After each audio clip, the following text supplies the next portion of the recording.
ਸਤਿ ਸ਼੍ਰੀ ਅਕਾਲ। ਤੁਸੀਂ ਜੁੜੇ ਹੋਏ ਹੋ ਪੰਜਾਬੀ ਰੇਡੀਓ ਯੂਐਸਏ ਦੇ ਨਾਲ ਤੇ ਮੈਂ ਹਾਂ ਪ੍ਰਵੀਨ ਸ਼ਰਮਾ ਲੈ ਕੇ ਹਾਜ਼ਰ ਹਾਂ ਪ੍ਰੋਗਰਾਮ ਖਬਰ ਤੇ ਨਜ਼ਰ। ਪੰਜਾਬੀ ਰੇਡੀਓ ਯੂਐਸਏ ਨੂੰ ਇਸ ਵੇਲੇ ਤੁਸੀਂ ਏਐਮ ਐਫਐਮ ਸਟੇਸ਼ਨਸ ਦੇ ਨਾਲ ਰੇਡੀਓ ਸੈੱਟ ਤੇ ਨੈਟ ਤੇ ਮੋਬਾਈਲ ਐਪ ਤੇ social media platforms Facebook YouTube ਤੇ ਸੁਣ ਰਹੇ ਹੋ ਦੇਖ ਰਹੇ ਹੋ। ਸਾਰੇ ਹੀ ਦਰਸ਼ਕਾਂ ਦਾ ਸਵਾਗਤ ਹੈ ਪ੍ਰੋਗਰਾਮ ਦੇ ਵਿੱਚ। ਅੱਗੇ ਵਧਣ ਤੋਂ ਪਹਿਲਾਂ ਦੱਸਦੇ ਚੱਲੀਏ ਕਿ ਅੱਜ ਸਾਲ 2023 ਦੀ 8 ਫਰਵਰੀ ਹੈ ਤੇ ਦਿਨ ਬੁੱਧਵਾਰ ਹੈ। ਖਬਰਾਂ ਤੇ ਚਰਚਾ ਕਰਨ ਦੇ ਲਈ ਮੇਰੇ ਨਾਲ ਜੁੜ ਚੁੱਕੇ ਨੇ ਪੰਜਾਬ ਤੋਂ ਪੱਤਰਕਾਰ ਮਿੰਟੂ ਗੁਰਸਰੀਆ ਜੀ। ਉਹਨਾਂ ਦਾ ਸਵਾਗਤ ਕਰਦੇ ਹਾਂ ਪਹਿਲਾਂ, ਫਿਰ ਕਰਾਂਗੇ ਕਿ ਅਹਿਮ ਖਬਰਾਂ ਤੇ ਚਰਚਾ। ਮਿੰਟੂ ਜੀ ਸਤਿ ਸ਼੍ਰੀ ਅਕਾਲ, ਸਵਾਗਤ ਹੈ ਜੀ ਪੰਜਾਬੀ ਰੇਡੀਓ ਯੂਐਸਏ ਤੇ। ਜੀ ਸ਼ੁਕਰੀਆ ਸਾਰਿਆਂ ਨੂੰ, ਸਤਿ ਸ੍ਰੀ ਅਕਾਲ ਜੀ।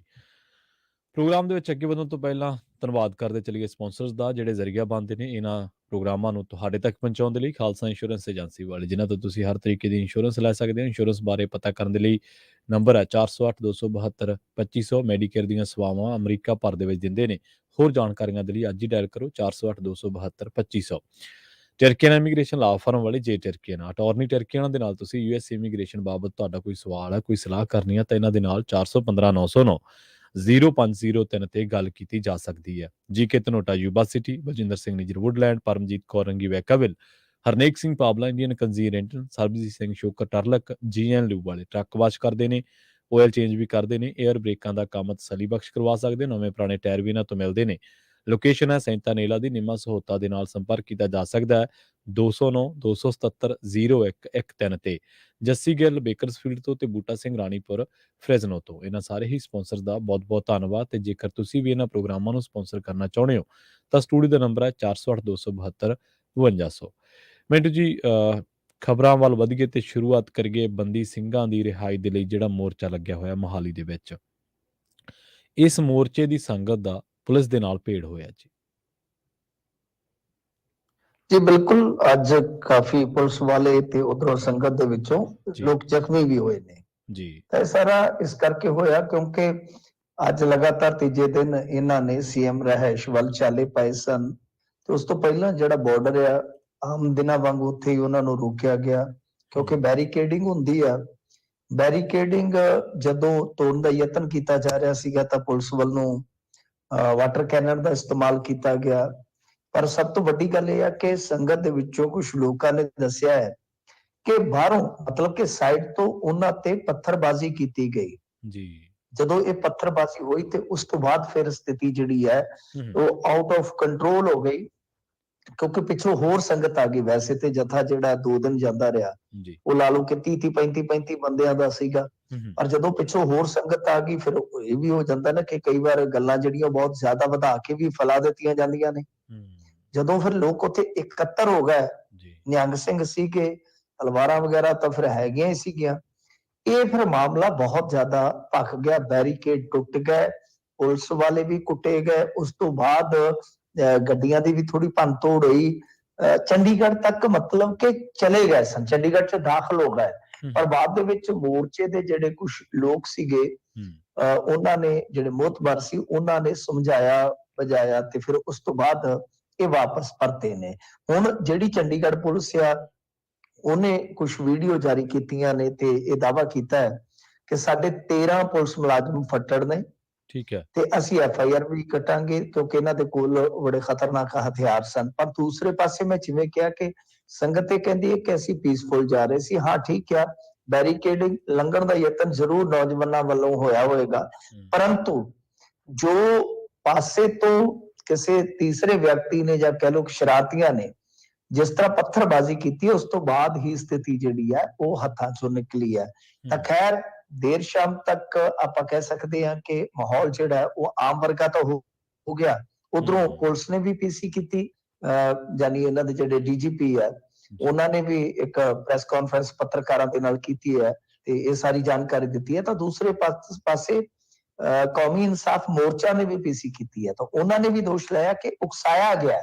ਠੀਕ ਹੈ। ਪਰ ਜੋ ਵੀ ਹੈ ਦੇਖੋ ਗੱਲ ਕੀ ਹੈ ਕਿ ਇਹ ਤਾਂ ਹੁਣ ਆਪਾਂ ਨੂੰ ਵੀ ਪਤਾ ਹੀ ਹੈ ਕਿ ਸਰਕਾਰ ਜਿਹੜੀ ਪੰਜਾਬ ਦੀ ਆ ਉਹ ਬਹੁਤ ਅੱਡ ਤਰ੍ਹਾਂ ਦਾ ਰਵੱਈਆ ਰੱਖ ਕੇ ਚੱਲ ਰਹੀ ਹੈ। ਨਾ ਤਾਂ ਕੋਈ ਸਪਸ਼ਟ ਗੱਲ ਕਹਿੰਦੀ ਹੈ ਕਿ ਬਈ ਅਸੀਂ ਨਹੀਂ ਮੰਨ ਸਕਦੇ ਮੰਗਾਂ ਤੁਹਾਡੀਆਂ, ਬਸ ਗੱਲ ਖਤਮ ਆ, ਤੁਸੀਂ ਬੈਠਣਾ ਬੈਠੇ ਰਹੋ, ਸਾਨੂੰ ਕੀ ਹੈ।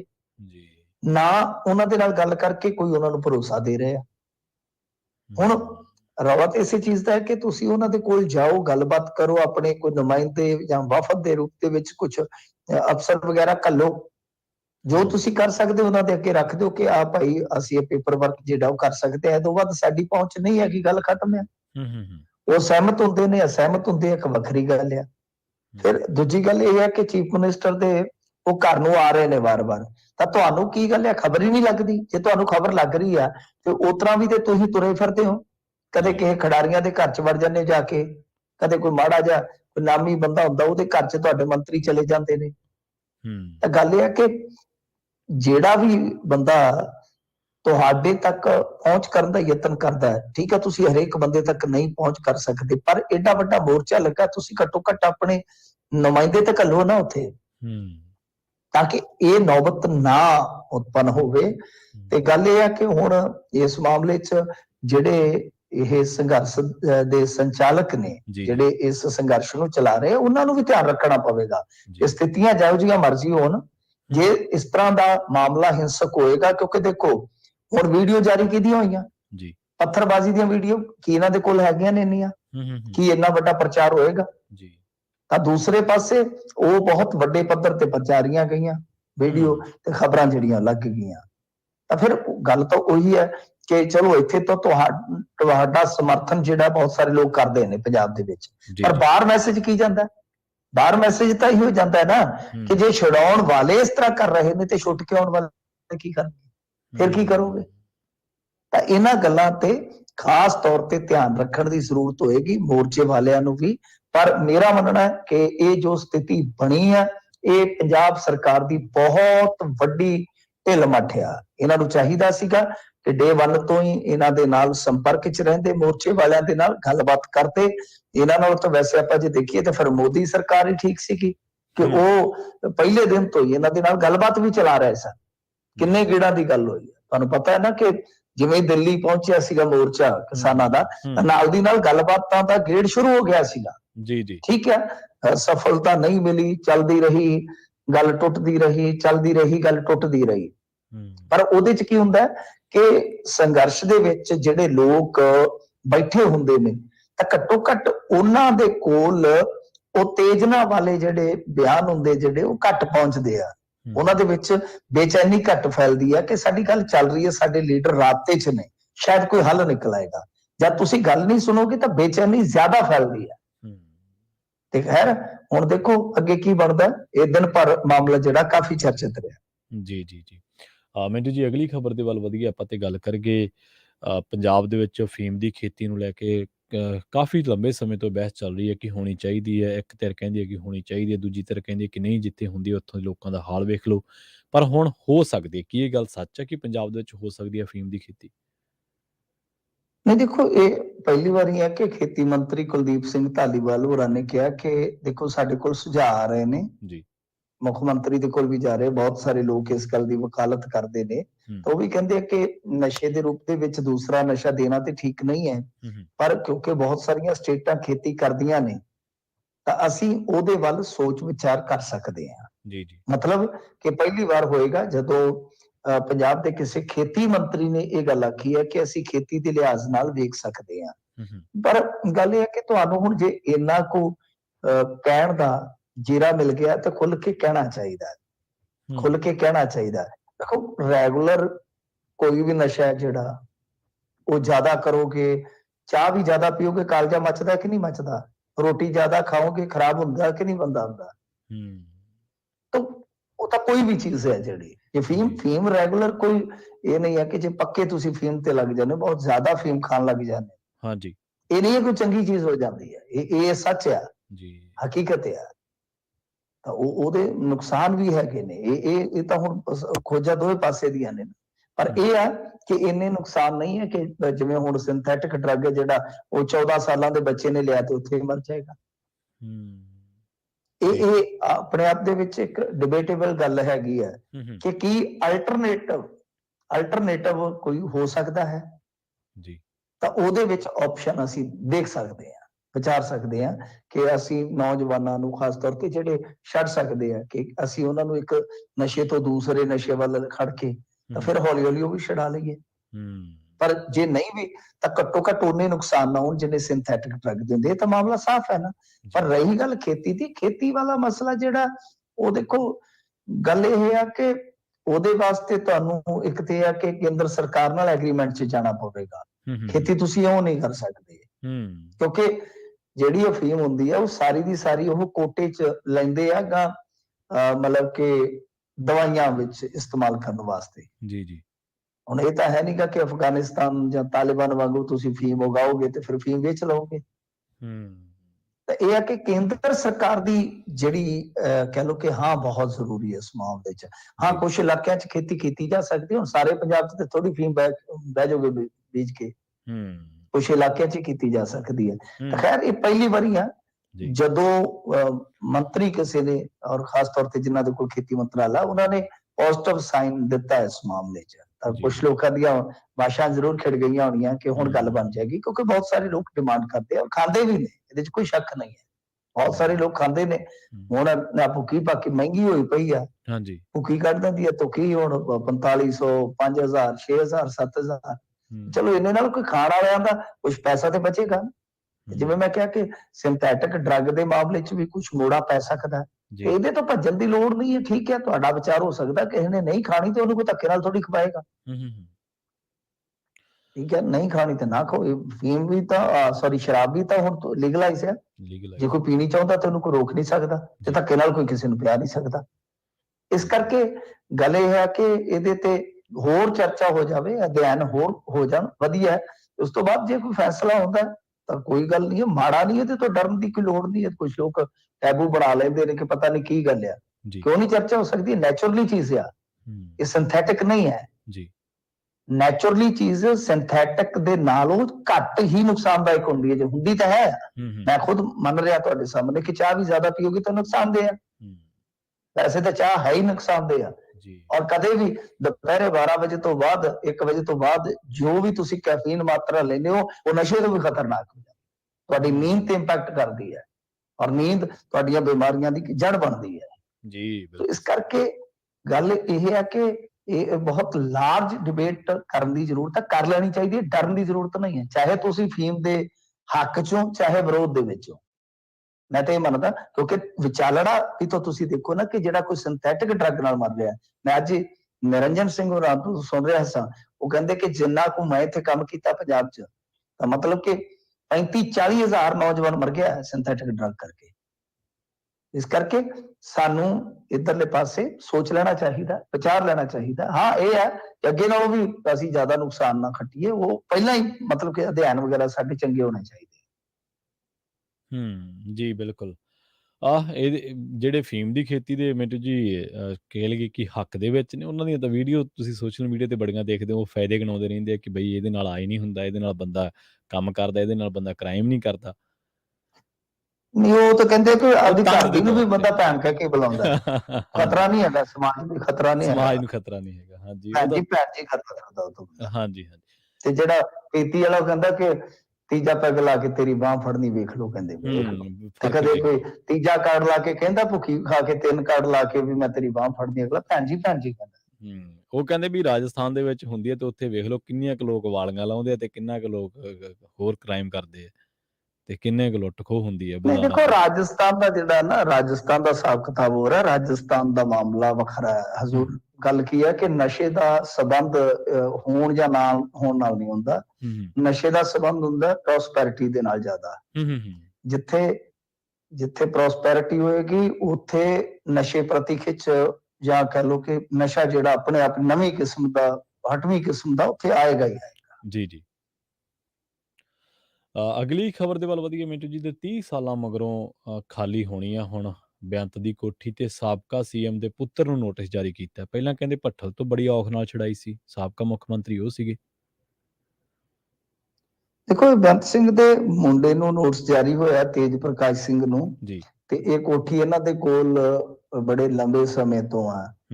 ਲੰਬੇ ਸਮੇਂ ਤੋਂ ਕੋਠੀ ਆ। ਕੋਠੀ ਦੇ ਵਿੱਚ ਹੁਣ ਕੀ ਹੈ ਕਿ ਜਿਹੜਾ ਐਸਡੀਐਮ ਦਾ ਕੋਰਟ ਸੀ ਉਹਨਾਂ ਨੇ ਇਹਨਾਂ ਦੇ ਖਿਲਾਫ ਦਿੱਤਾ ਵਾ ਖਾਲੀ ਕਰਨ ਦਾ ਨੋਟਿਸ, ਕਿਉਂਕਿ ਸਰਕਾਰ ਜਾਂ ਸਰਕਾਰ ਦਾ ਤਾਂ ਵੈਸੇ ਇਹਦੇ 'ਚ ਕੋਈ ਹੈ ਹੀ ਨਹੀਂ ਹੈ। ਇਹ ਮਾਮਲਾ ਹੈ ਚੰਡੀਗੜ੍ਹ ਪ੍ਰਸ਼ਾਸਨ ਦੇ ਨਾਲ ਜੁੜਿਆ। ਪਹਿਲੀ ਗੱਲ ਇਹ ਸਮਝਣ ਵਾਲੀ ਆ। ਜੀ ਦੂਜੀ ਗੱਲ ਇਹ ਆ ਕਿ ਇਹ ਆਪ ਹੀ ਤੇਜ ਪ੍ਰਕਾਸ਼ ਸਿੰਘ ਜਿਹੜਾ ਸੀਗਾ ਉਹ ਗਿਆ ਕੋਰਟ ਦੇ ਵਿੱਚ ਤੇ ਕੋਰਟ ਦੇ ਉਹ ਜਿਹੜੇ ਆਰਡਰ ਨੇ ਉਹ ਇਹਨਾਂ ਦੇ ਉਲਟ ਆਏ। ਤੇ ਕਮਾਲ ਦੀ ਗੱਲ ਹੈ ਕਿ ਇਹਨਾਂ ਦੀ ਸਿਕਿਉਰਿਟੀ ਨੇ ਉਹ ਜਿਹੜਾ ਐਸਆਈ ਗਿਆ ਸੀਗਾ ਤਮੀਲ ਕਰਵਾਉਣ ਉਹਨੂੰ ਵੜਨ ਨਹੀਂ ਦਿੱਤਾ। ਤਾਂ ਇਹ ਵੇਖ ਲਓ ਕਿ ਕਿੰਨੀ ਕੁ ਕਾਨੂੰਨ ਦੀ ਪਾਲਣਾ ਕਰਦੇ ਆ। ਜਿਸ ਕਾਨੂੰਨ ਦੇ ਕੋਲ ਬਚਣ ਵਾਸਤੇ ਜਾਂਦੇ ਤੇ ਉਹਦੀ ਮੰਨਦੇ ਕਿੰਨੀ ਕੁ ਆ। ਖੈਰ ਹੁਣ ਜਿਹੜੀ ਪੰਜਾਬ ਸਰਕਾਰ ਹੈ ਉਹ ਚਾਹੁੰਦੀ ਹੈ ਕਿ ਜ਼ਿਆਦਾ ਸਿਆਪਾ ਨਾ ਪਵੇ। ਇਸ ਕਰਕੇ ਉਹ ਕਹਿੰਦੇ ਆ ਕਿ ਤੁਸੀਂ ਦੂਸਰੇ ਪਾਸੇ ਕੋਠੀ ਲੈ ਲਓ। ਉਹ ਕਹਿੰਦੇ ਕਿ ਨਹੀਂ ਅਸੀਂ ਇੱਥੇ ਹੀ ਰਹਿਣਾ। ਇਹ ਅੱਗੇ ਵੀ ਇਹਨਾਂ ਨੇ ਇਸੇ ਤਰ੍ਹਾਂ ਜੁਗਾੜਬੰਦੀ ਕੀਤੀ ਸੀ, ਜੁਗਤਬੰਦੀ ਕੀਤੀ ਸੀਗੀ। ਕਦੇ ਬੇਅੰਤ ਸਿੰਘ ਦੀ ਘਰਵਾਲੀ ਨੂੰ ਕੈਬਨਿਟ ਦਾ ਮੰਤਰੀ ਦਾ ਦਰਜਾ ਦਵਾ ਦਿੱਤਾ ਗਿਆ। ਇਸ ਤਰ੍ਹਾਂ ਜੁਗਾੜ ਨਾਲ ਹੀ 25-30 ਸਾਲ ਕੋਠੀ ਜਿਹੜੀ ਆ ਵਰਤਦੇ ਆਏ ਨੇ।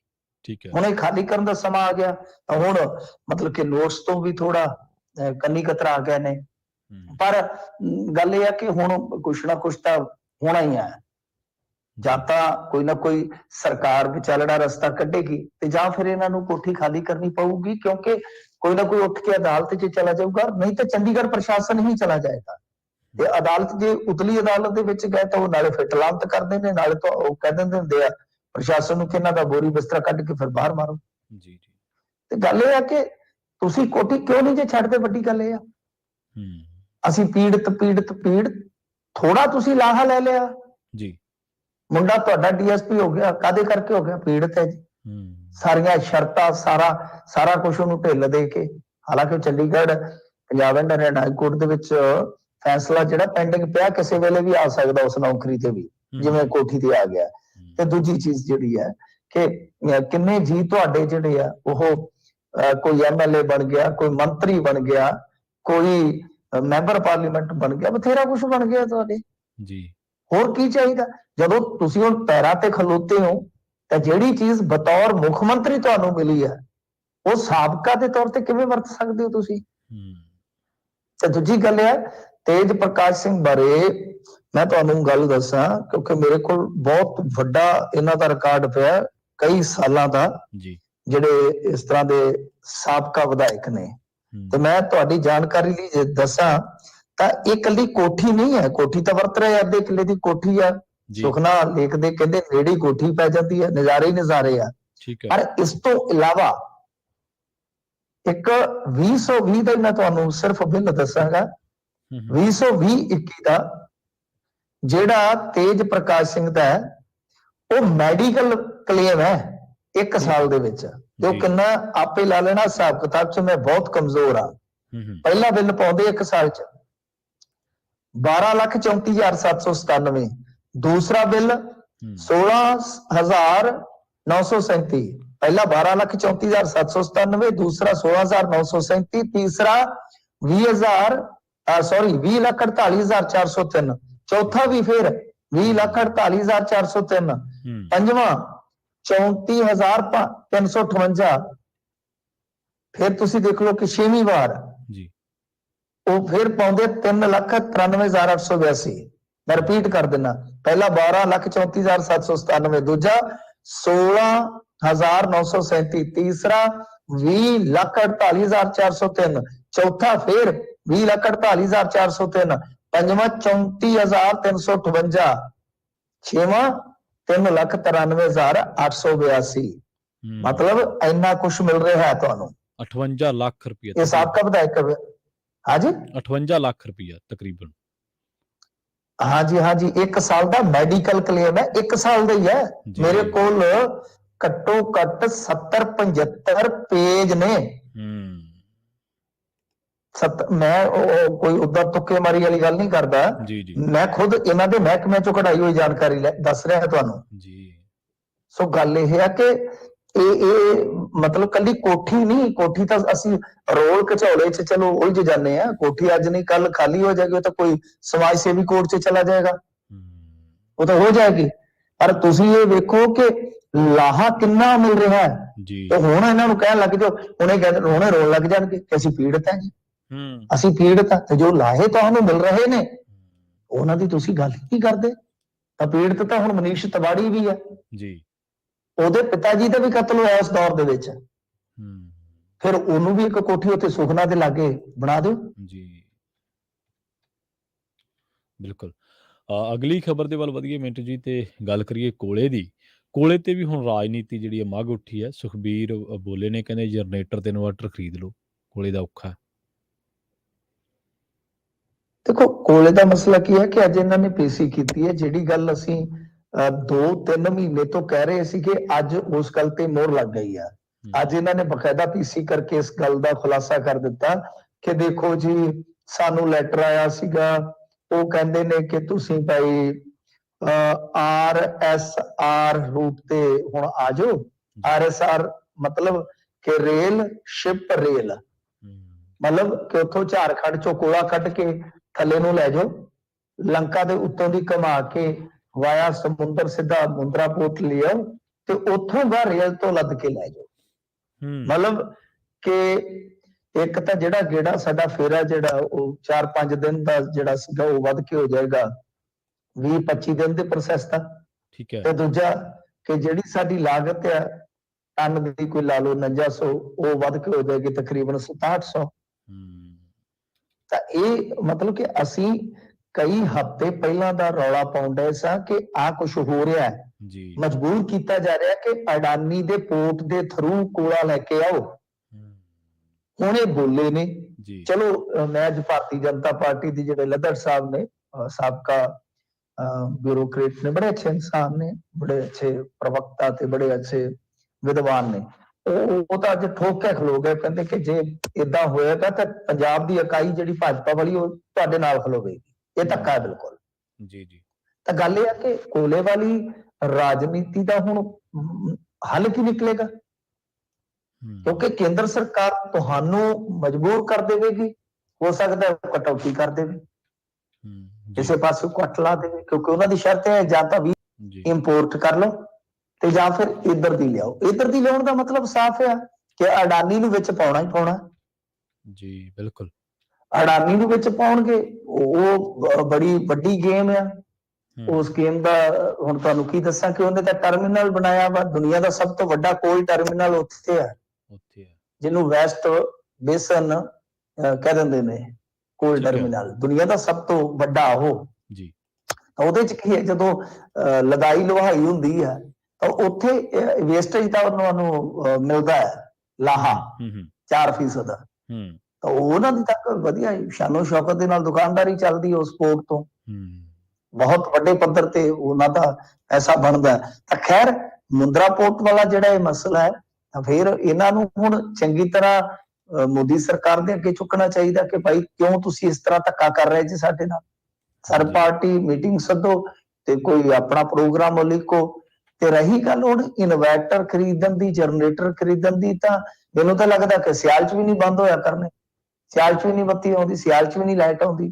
ਤਾਂ ਆਮ ਆਦਮੀ ਪਾਰਟੀ ਦਾ ਇਹ ਜਿਹੜਾ ਹੈਗਾ ਨਾ ਅਨਾੜੀਪੁਣਾ, ਇਹ ਇਹਨਾਂ ਨੂੰ ਬਹੁਤ ਮਹਿੰਗਾ ਪੈ ਸਕਦਾ। ਇਹਨਾਂ ਨੂੰ ਮੁੱਦੇ ਦੀ ਗੰਭੀਰਤਾ ਸਮਝ ਲੈਣੀ ਚਾਹੀਦੀ ਆ। ਮੈਂ ਹਾਲੇ ਵੀ ਕਹਿੰਦਾ ਕਿ ਜੇਕਰ ਕੋਈ 2-4 ਰੁਪਏ ਯੂਨਿਟ ਦੇ ਲਾਉਣੇ ਪੈ ਜਾਣ, ਮਤਲਬ ਕਿ ਬਹੁਤ ਜ਼ਿਆਦਾ ਗਰੀਬ ਬੰਦਿਆਂ ਨੂੰ ਛੱਡ ਕੇ ਉਹਨਾਂ ਨੂੰ ਛੱਡ ਦਿਓ, ਦੂਜਿਆਂ ਨੂੰ ਕੋਈ 2-4 ਰੁਪਏ ਯੂਨਿਟ ਦੇ ਲਾਉਣੇ ਪੈਣ ਤੇ ਕੋਈ ਮਾੜੀ ਗੱਲ ਨਹੀਂ।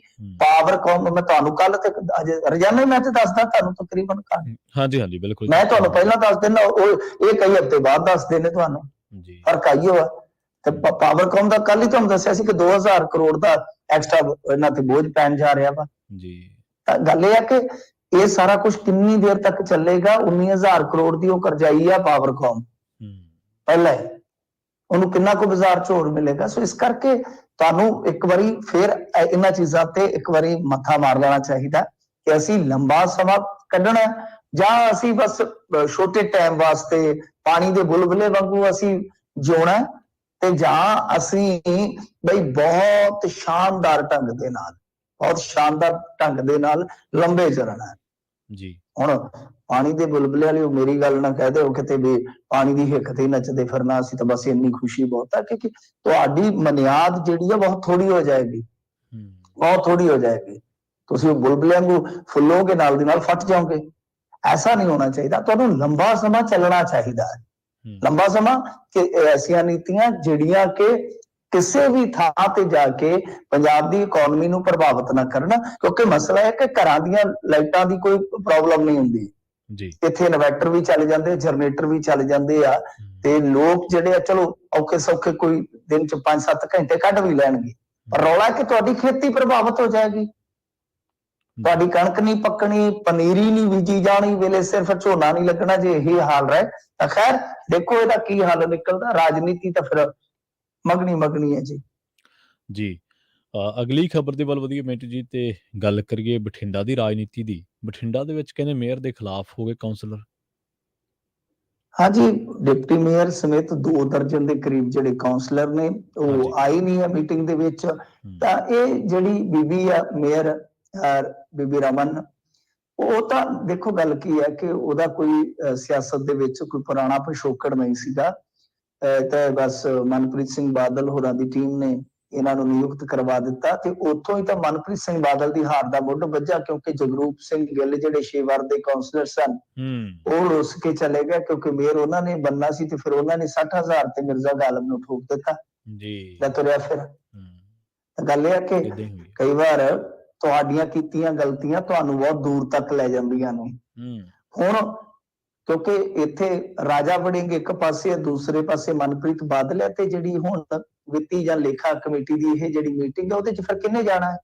ਇਹ ਸਿੱਧਾ ਮੈਸੇਜ ਹੈ ਮੇਅਰ ਨੂੰ ਕਿ ਭਾਈ ਤੁਸੀਂ ਵੀ ਚੱਲਦੇ ਬਣੋ, ਅਸੀਂ ਤੁਹਾਨੂੰ ਮੇਅਰ ਮੰਨਦੇ ਹੀ ਨਹੀਂ ਆ।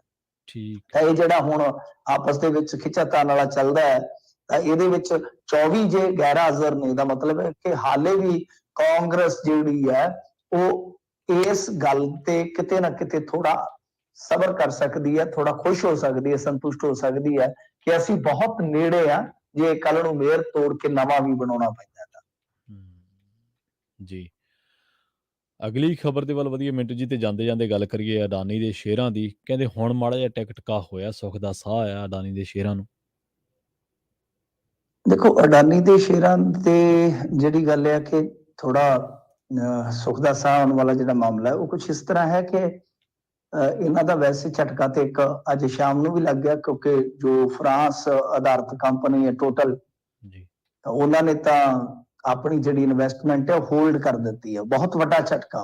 ਠੀਕ ਹੈ। ਉਹ ਕਈ ਮਿਲੀਅਨ ਦੀ ਸੀਗੀ, ਉਹ ਜੇ ਮੈਂ ਨਹੀਂ ਭੁੱਲਦਾ ਸ਼ਾਇਦ 4 ਦੀ, ਪਤਾ ਨਹੀਂ ਹੁਣ ਮੈਨੂੰ ਇਹ ਵੀ ਨਹੀਂ ਯਾਦ 4 ਮਿਲੀਅਨ ਦੀ ਜੇ ਕਿ 4 ਬਿਲੀਅਨ ਦੀ ਹੈ। ਉਹ ਬਹੁਤ ਵੱਡੀ ਇਨਵੈਸਟਮੈਂਟ ਸੀਗੀ। ਉਹ ਜਿਹੜੀ ਹੈ ਉਹ ਤਕਰੀਬਨ ਕਹਿ ਲਓ ਕਿ ਹੋਲਡ ਤੇ ਪੈ ਗਈ ਹੈ। ਇਹ ਸ਼ਾਮੀ ਖਬਰ ਮਿਲੀ ਸੀਗੀ। ਹੁਣ ਜਿਹੜੀ ਗੱਲ ਆ ਉਹ ਇਹ ਹੈ ਕਿ ਜਿਹੜੇ ਹੁਣ ਸ਼ੇਅਰ ਇਹਨਾਂ ਦੇ ਸ਼ਾਮ ਨੂੰ ਕਹਿ ਲਓ ਕਿ ਥੋੜੇ ਸੁਖਾਲੇ ਹੋਏ ਨੇ, ਉਹਦੇ ਪਿੱਛੇ ਵਜ੍ਹਾ ਇਹ ਆ ਕਿਉਂਕਿ ਇਹਨਾਂ ਦੀਆਂ ਦੇਖੋ ਗੱਲ ਕੀ ਹੁੰਦੀ ਹੈ ਕਿ ਇੱਥੇ ਜਿਹੜਾ ਸ਼ੇਅਰ ਬਾਜ਼ਾਰ ਹੁੰਦਾ ਨਾ, ਇਹਦੇ ਚ ਹੁੰਦਾ ਲਿਸਟਡ ਕੰਪਨੀਆਂ ਦਾ। ਇਹ ਨਹੀਂ ਹੁੰਦਾ ਕਿ ਕੋਈ ਵੀ ਕੰਪਨੀ ਆਪਦੀ ਬਣਾ ਲਈ, ਕੋਈ ਪ੍ਰੇਮ ਪ੍ਰਕਾਸ਼ ਭੱਲਿਆਂ ਵਾਲਾ ਤੇ ਫਲਾਣਾ, ਉਹ ਇਦਾਂ ਨਹੀਂ। ਉੱਥੇ ਪਹਿਲਾਂ ਲਿਸਟਡ ਹੁੰਦੀ ਆ। ਲਿਸਟਡ ਕੰਪਨੀਆਂ ਜਿਹੜੀਆਂ ਇਹਨਾਂ ਦੀਆਂ ਟੋਟਲ 11 ਨੇ। ਠੀਕ ਹੈ, ਸਮਝੇ? 11 ਟੋਟਲ ਨੇ। 11 ਦੇ ਵਿੱਚ ਕੀ ਆ ਕਿ 4-5 ਤਾਂ ਪਹਿਲਾਂ ਹੀ ਕੰਪਨੀਆਂ ਜਿਹੜੀਆਂ ਇਹਨਾਂ ਦੀਆਂ ਉਹ ਮਾੜਾ ਮੋਟਾ ਵਧੀਆ ਕੰਮ ਕਰ ਰਹੀਆਂ ਸਨ, 5-6 ਦਾ ਹੀ ਜ਼ਿਆਦਾ ਨੁਕਸਾਨ ਹੋਇਆ। ਤਾਂ ਜਿਵੇਂ ਹੁਣ ਇਹਨਾਂ ਦੀ ਉਹ ਟੋਟਲ ਗੈਸ, ਉਹਦਾ ਨੁਕਸਾਨ ਤੇ ਹਾਲੇ ਵੀ ਹੈਗਾ ਹੀ ਹੈ, ਜਿਵੇਂ ਮੈਂ ਤੁਹਾਨੂੰ ਦੱਸ ਹੀ ਰਿਹਾ, ਅਪਡੇਟ ਦੇ ਹੀ ਰਿਹਾ। ਇੱਕ ਵੱਡੀ ਇਨਵੈਸਟਮੈਂਟ ਜਿਹੜੀ ਹੈ ਉਹ ਇਹਨਾਂ ਦੀ ਹੋਲਡ ਤੇ ਪੈ ਗਈ ਆ। ਤਾਂ ਇਸ ਤਰ੍ਹਾਂ ਮਤਲਬ ਕਿ ਕੁਝ ਕੰਪਨੀਆਂ ਤੇ ਵਧੀਆ ਠੀਕ ਠਾਕ ਸੀਗੀਆਂ ਇਹਨਾਂ ਦੀਆਂ, ਪਰ ਕੁਝ ਕੰਪਨੀਆਂ ਦਾ ਲਾਸ ਬਹੁਤ ਜ਼ਿਆਦਾ ਸੀਗਾ। 4 ਬਿਲੀਅਨ ਦਾ ਹੀ ਹੈ ਜੀ ਉਹ ਇਨਵੈਸਟਮੈਂਟ ਜਿਹੜਾ ਹੋਲਡ ਹੋਇਆ। ਖੈਰ ਹੁਣ ਇਸ ਮਾਮਲੇ ਦੇ ਵਿੱਚ 2 ਗੱਲਾਂ ਨੇ। ਇੱਕ ਤੇ ਇਹ ਕਿ ਅਡਾਨੀ ਹੋਰਾਂ ਨੇ ਕਿਹਾ ਸੀਗਾ ਕਿ ਅਸੀਂ ਸਮੇਂ ਤੋਂ ਪਹਿਲਾਂ ਤਕਰੀਬਨ 9,000 ਕਰੋੜ ਦਾ ਜਿਹੜਾ ਕਰਜ਼ਾ ਹੈ ਉਹ ਆਪ ਦਾ ਲਾਵਾਂਗੇ। ਉਹਦੇ ਨਾਲ ਕੀ ਹੈ ਕਿ ਜਿਹੜੇ ਗਹਿਣੇ ਪਏ ਸ਼ੇਅਰ ਹੈ ਉਹ ਛੁੱਟ ਜਾਣਗੇ ਜਦੋਂ, ਤਾਂ ਆਪਣੇ ਆਪ ਵੈਲਿਊ ਵਧੇਗੀ। ਦੂਜੀ ਚੀਜ਼ ਕਿ ਪ੍ਰਧਾਨ ਮੰਤਰੀ ਅੱਜ ਸਪੀਚ ਦੇ ਰਹੇ ਸਨ, ਪ੍ਰਧਾਨ ਮੰਤਰੀ 85 ਮਿੰਟ ਬੋਲੇ ਨੇ ਸਦਨ ਚ, ਇੱਕ ਵਾਰੀ ਵੀ ਇਸ ਮੁੱਦੇ ਤੇ ਸਫਾਈ ਨਹੀਂ ਦਿੱਤੀ। ਤਾਂ ਸਫਾਈ ਨਾ ਦੇ ਕੇ ਪ੍ਰਧਾਨ ਮੰਤਰੀ ਨੇ ਇੱਕ ਤਰ੍ਹਾਂ ਨਾਲ ਕਹਿ ਲਓ ਥਾਪੀ ਦੇ ਦਿੱਤੀ ਕਿ ਸ਼ੇਰਾ ਕੋਈ ਗੱਲ ਨਹੀਂ, ਘਬਰਾਣਾ ਸੀ ਤੁਹਾਡੇ ਨਾਲ ਹੈ। ਇਸ ਕਰਕੇ ਫਿਰ ਬਾਜ਼ਾਰ ਤਾਂ ਇਹਨਾਂ ਚੀਜ਼ਾਂ ਨੂੰ ਵੇਖਦੇ ਹੀ ਹੈ ਨਾ। ਸੋ ਇਹ ਹੈ ਕਿ ਬੇਸ਼ੱਕ ਦੌਲਤ ਦਾ ਬਹੁਤ ਵੱਡਾ ਨੁਕਸਾਨ ਹੋਇਆ, ਪਰ ਇਹ ਹੈ ਕਿ ਅਡਾਨੀ ਕੰਪਨੀ ਜਿਹੜੀ ਅਡਾਨੀ ਫਰਮ ਹੈ ਜਿਹੜੀ ਉਹ ਹਾਲੇ ਵੀ ਬਾਜ਼ਾਰ ਦੇ ਵਿੱਚ ਤੇ ਹੈਗੀ ਹੈ ਨਾ। ਇਨਵੈਸਟਰ ਵਾਸਤੇ ਜਾਂ ਕਹਿ ਲਓ ਕਿ ਬਾਜ਼ਾਰ ਵਾਸਤੇ ਜਿਹੜੀਆਂ ਇਸ ਤਰ੍ਹਾਂ ਦੀਆਂ ਕੰਪਨੀਆਂ ਉਹਨਾਂ ਦੇ ਵਿੱਚ ਫਿਰ ਜਦੋਂ ਘੱਟ ਸੀਮਤ ਤੁਹਾਡੇ ਕੋਲ ਚੋਇਸਾਂ ਹੋਣ ਤਾਂ ਫਿਰ ਥੋੜਾ ਜਿਹਾ ਹੋ ਵੀ ਜਾਂਦਾ। ਸੋ ਇਹ 2-3 ਚੀਜ਼ਾਂ ਨੇ ਜਿਹਦੇ ਕਰਕੇ ਅਡਾਨੀ ਦੀ ਕੰਪਨੀ ਅੱਜ ਕਹਿ ਸਕਦੀ ਹੈ ਕਿ ਦੇਰ ਸਹੀ ਤਾਂ ਇੱਕ ਚੰਗੀ ਸ਼ਾਮ ਸਾਨੂੰ ਵੇਖਣ ਨੂੰ ਮਿਲੀ। ਜੀ, ਜੀ। ਜਦੋਂ ਮਿੰਟੂ ਜੀ ਪ੍ਰਧਾਨ ਮੰਤਰੀ ਦਾ ਥਾਪੜਾ ਹੋਵੇ ਫਿਰ ਬੰਦਾ ਡਰਦਾ ਥੋੜ੍ਹੋ ਹੈ। ਜੀ, ਜੀ, ਬਿਲਕੁਲ ਕਰਦੇ ਆ ਇਹਨਾਂ ਦਾ ਵੀ ਹਿਸਾਬ ਕਿਤਾਬ ਕਿ ਕਿੰਨਾ ਕੁ ਜੀ, ਵੱਡਾ ਥਾਪੜਾ ਹੈ। ਜੀ, ਜੀ। ਮਿੰਟੂ ਜੀ ਇਹਨਾਂ ਖਾਸ ਖਬਰਾਂ ਤੇ ਖਾਸ ਜਾਣਕਾਰੀਆਂ ਦੇਣ ਦੇ ਲਈ ਤੁਹਾਡਾ ਬਹੁਤ-ਬਹੁਤ ਧੰਨਵਾਦ ਜੀ। ਧੰਨਵਾਦ ਜੀ, ਜੀ। ਧੰਨਵਾਦ ਜੀ। ਸੋ ਪ੍ਰੋਗਰਾਮ ਖਬਰ ਤੇ ਨਜ਼ਰ ਦੇ ਪਹਿਲੇ ਹਿੱਸੇ ਦੇ ਵਿੱਚ ਆਪਣੇ ਨਾਲ ਜੁੜੇ ਸਨ ਮਿੰਟੂ ਗੁਰਸਰਗਾ ਜੀ, ਜਿਨ੍ਹਾਂ ਦੇ ਨਾਲ ਆਪਾਂ ਕਈ ਅਹਿਮ ਖਬਰਾਂ ਨੂੰ ਲੈ ਕੇ ਚਰਚਾ ਕੀਤੀ ਹੈ। ਪੰਜਾਬੀ ਦੀਆਂ ਇੱਕ ਸਤਰਾਂ ਨੇ, ਹਰ ਮਿੱਟੀ ਦੀ ਆਪਣੀ ਖਸਲਤ ਹੈ, ਹਰ ਮਿੱਟੀ ਕੁੱਟਿਆਂ ਨਹੀਂ ਭੁਰਦੀ, ਹਰ ਫੱਟੜ ਮੱਥਾ ਨਹੀਂ ਚੁੱਕਦਾ, ਬੰਨ ਲਾਇਆ ਹਰ ਛਲ ਨਹੀਂ ਰੁਕਦੀ। ਸੋ ਜਿਹੜੇ ਲੋਕ ਇਸ ਵੇਲੇ ਜਿਹੜੀਆਂ ਸਰਕਾਰਾਂ ਬੰਦੀ ਸਿੰਘਾਂ ਦੇ ਮੋਰਚੇ ਨੂੰ ਤਾਰ ਪੀਡੋ ਕਰਨ ਦੇ ਲਈ ਜਾਂ ਤਰ੍ਹਾਂ-ਤਰ੍ਹਾਂ ਦੇ ਨੈਰੇਟਿਵ ਸਿਰਜ ਕੇ ਉਹਨੂੰ ਢਾਹ ਲਾਉਣ ਦੀ ਸੋਚ ਰਹੀਆਂ ਨੇ, ਉਹਨਾਂ ਨੂੰ ਇਹ ਗੱਲਾਂ ਜ਼ਰੂਰ ਯਾਦ ਰੱਖਣੀਆਂ ਚਾਹੀਦੀਆਂ ਨੇ ਕਿ ਇਸ ਮਿੱਟੀ ਦੀ ਵੀ ਆਪਣੀ ਖਸਲਤ ਹੈ। ਇਹ ਕੁੱਟਿਆਂ ਨਹੀਂ ਭੁਰਨ ਵਾਲੀ ਮਿੱਟੀ, ਸਦੀਆਂ ਤੋਂ ਜ਼ਬਰ ਦਾ ਜ਼ੁਲਮ ਦਾ ਸਾਹਮਣਾ ਇਸ ਮਿੱਟੀ ਦੇ ਜੰਮੇ ਜਾਇਆਂ ਦਾ ਹੋ ਰਿਹਾ। ਇਹ ਫੱਟੜ ਮੱਥੇ ਵੀ ਨਹੀਂ ਚੁੱਕਦੇ ਤੇ ਬੰਨ ਲਾਇਆ ਹਰ ਛਲ ਇਹਨਾਂ ਦੀ ਨਹੀਂ ਰੁਕਦੀ। ਸੋ ਇਸੇ ਬਾਬਤ ਇੱਕ ਖਬਰ ਹੈ। ਮਰਹੂਮ ਨੌਜਵਾਨ ਪੰਜਾਬੀ ਗਾਇਕ ਸਿੱਧੂ ਮੂਸੇਵਾਲਾ ਦੀ ਮਾਤਾ ਜੀ ਵੀ ਉਹਨਾਂ ਨੇ ਕਿਉਂਕਿ ਉਹ ਸਰਪੰਚ ਨੇ ਪਿੰਡ ਦੇ, ਤੇ ਉਹਨਾਂ ਨੇ ਵੀ ਬੰਦੀ ਸਿੰਘਾਂ ਦੀ ਰਿਹਾਈ ਦੇ ਲਈ ਉਹਨਾਂ ਦੀ ਅਗਵਾਈ ਦੇ ਵਿੱਚ ਇੱਕ ਜਥਾ ਰਵਾਨਾ ਹੋਇਆ, ਮੋਰਚਾ ਜਿਹੜਾ ਲੱਗਿਆ ਹੋਇਆ ਉਹਦੀ ਸਪੋਰਟ ਦੇ ਵਿੱਚ। ਤੇ ਕੁਝ ਹੋਰ ਅਹਿਮ ਖਬਰਾਂ ਨੇ, ਉਹਨਾਂ ਤੇ ਚਰਚਾ ਕਰਾਂਗੇ ਬ੍ਰੇਕ ਤੋਂ ਬਾਅਦ। ਜੁੜੇ ਰਹੋ ਪੰਜਾਬੀ ਰੇਡੀਓ USA ਦੇ ਨਾਲ। ਜਲਦ ਵਾਪਸੀ ਇੱਕ ਸ਼ਾਰਟ ਬ੍ਰੇਕ ਤੋਂ ਬਾਅਦ।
ਬ੍ਰੇਕ ਤੋਂ ਬਾਅਦ ਇੱਕ ਵਾਰ ਮੁੜ ਤੋਂ ਤੁਹਾਡਾ ਸਾਰਿਆਂ ਦਾ ਸਵਾਗਤ ਹੈ ਪ੍ਰੋਗਰਾਮ ਖਬਰ ਤੇ ਨਜ਼ਰ ਦੇ ਵਿੱਚ। ਤੁਸੀਂ ਜੁੜੇ ਹੋਏ ਹੋ ਪੰਜਾਬੀ ਰੇਡੀਓ ਯੂਐਸਏ ਦੇ ਨਾਲ ਤੇ ਮੈਂ ਹਾਂ ਪ੍ਰਵੀਨ ਸ਼ਰਮਾ। ਬ੍ਰੇਕ ਤੋਂ ਬਾਅਦ ਕੁਝ ਹੋਰ ਅਹਿਮ ਖਬਰਾਂ ਦੇ ਵੱਲ ਵਧਦੇ ਹਾਂ, ਗੱਲ ਕਰਦੇ ਹਾਂ ਕੁਝ ਕੌਮਾਂਤਰੀ ਖਬਰਾਂ ਦੀ। ਆਸਟ੍ਰੇਲੀਆ ਦੇ ਵਿੱਚ ਪੰਜਾਬੀ ਨੌਜਵਾਨ ਨੇ ਆਪਣੀ 21 ਸਾਲਾ ਇੱਕ ਔਰਤ ਦੋਸਤ ਨੂੰ ਕਤਲ ਕਰਨ ਦਾ ਗੁਨਾਹ ਕਬੂਲ ਲਿਆ। 21 ਸਾਲਾ ਨੌਜਵਾਨ ਨੇ ਆਪਣੀ ਸਾਬਕਾ ਪ੍ਰੇਮਿਕਾ ਦੇ ਕਤਲ ਦਾ ਦੋਸ਼ ਕਬੂਲਿਆ। ਇਸ ਮੁਟਿਆਰ ਦੀ ਲਾਸ਼ ਮਾਰਚ 2021 ਦੇ ਵਿੱਚ ਦੱਖਣੀ ਆਸਟ੍ਰੇਲੀਆ ਦੇ ਵਿੱਚ ਮਿਲੀ ਸੀ।